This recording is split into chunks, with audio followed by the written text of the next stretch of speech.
আমরা কতগুলো প্রস্তাব করেছি যেগুলো ওই যে পরিস্থিতিটাকে আরো উত্তপ্ত করতে সহায়তা করবে। আমরা যে কাজটা করার চেষ্টা করেছি সেটা হলো যে আমরা যে নির্বাচন ব্যবস্থা যাতে একটা স্বচ্ছতা প্রতিষ্ঠিত হয় সেটা আমরা চেষ্টা করেছি আমাদের এই দীর্ঘ 3.5 মাসের প্রচেষ্টার মাধ্যমে, এবং একই সাথে সকল অংশীজনের যেন দায়বদ্ধতা প্রতিষ্ঠিত হয় এবং নির্বাচনটা যেন অন্তর্ভুক্তিমূলক হয় এবং ভোটারদের যেন ভোট দেওয়ার অধিকার প্রতিষ্ঠিত হয়, সেই লক্ষ্যে আমরা কাজ করেছি এই 3 মাস। বাংলাদেশের একমাত্র মাল্টিন্যাশনাল টাইলস ব্র্যান্ড আরএকে সিরামিক্স। এবং আমাদের যে 150টার মতো আমাদের সুপারিশ, ছোট বড় সুপারিশ, তাই এগুলো উত্থাপন করা অসম্ভব। তবে আমাদের কিছু সুপারিশ আছে সংবিধান সংশোধন সংক্রান্ত, যেগুলো অনেকটাই মিলে যায় আমাদের প্রতিবেশী, আমরা প্রতিবেশী ছিলাম, সেই প্রতিবেশী তাদের যে সুপারিশ, তাদের সুপারিশের সাথে আমাদের এই যে প্রচেষ্টা চালিয়েছি তার একটা বড় ড্রাইভিং ফোর্স ছিল যে আমরা গ্রামের থেকে অনেক মানুষ এসছে আমাদের সাথে কথা বলতে।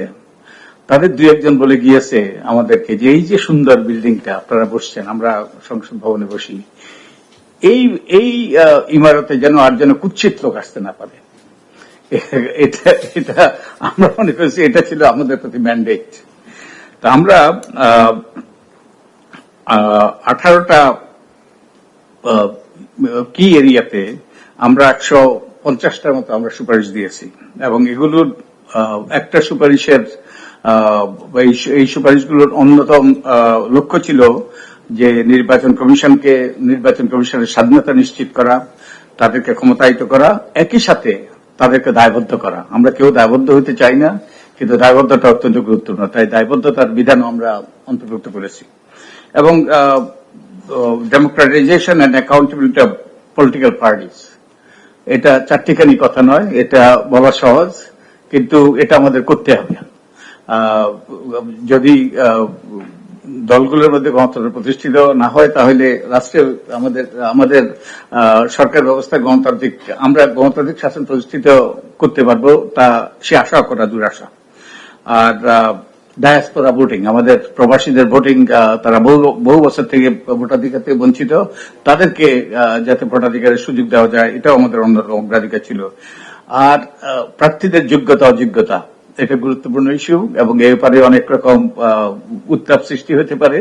আমরা কতগুলো অভিনব আমরা প্রস্তাব করেছি কম্পিটেন্সির ক্ষেত্রে, প্রার্থীর যোগ্যতা অযোগ্যতার ক্ষেত্রে। এন্ড আরেকটা আমরা মনে করি যে একটা বড় অবদান আমাদের পক্ষ থেকে, সেটা হলো নারী রাজনৈতিক ক্ষমতায়ন।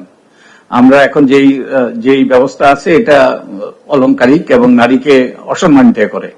তো আমরা ঘূর্ণায়মান পদ্ধতিতে নারীর প্রতিনিধিত্ব নিশ্চিত করার আমরা প্রস্তাব করেছি। এবং যে আমাদের নির্বাচন সময় অনেক অভিযোগ উঠে, এগুলোর কোনো সুরা হয় না, এবং অনেকে অপরাধ করে পার পেয়ে গিয়েছে।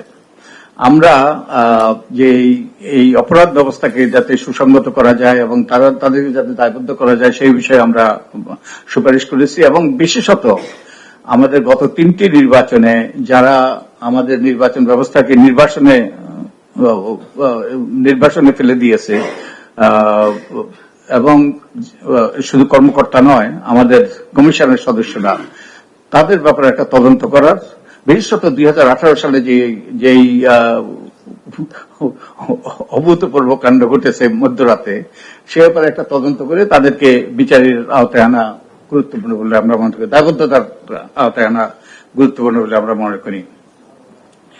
আমরা যেটা আমাদের আমরা 18টা বোধহয় একটা করে বলতে গেলে অনেক সময় লাগবে।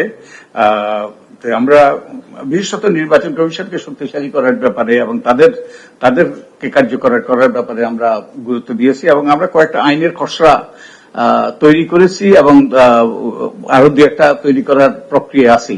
আমাদের একটু সময় দিতে হবে। আমরা নির্বাচন কমিশনের জন্য একটা কম্প্রিহেন্সিভ, আমরা প্রাথমিকভাবে মনে করেছিলাম যে আমরা একটা নির্বাচন কমিশন নিয়োগ আইন করব। তো আমরা পরবর্তীতে আমাদের উপলব্ধিতে আসলো যে একটা নির্বাচন কমিশনের জন্য একটা কম্প্রিহেন্সিভ আইন করা দরকার, যেমন দুদকের আইন আছে এবং সরকারি কর্ম কমিশনের আইন আছে, সেরকম একটা আইন। আর আরো অনেকগুলো আইন আছে যেগুলো সংস্কার করা দরকার।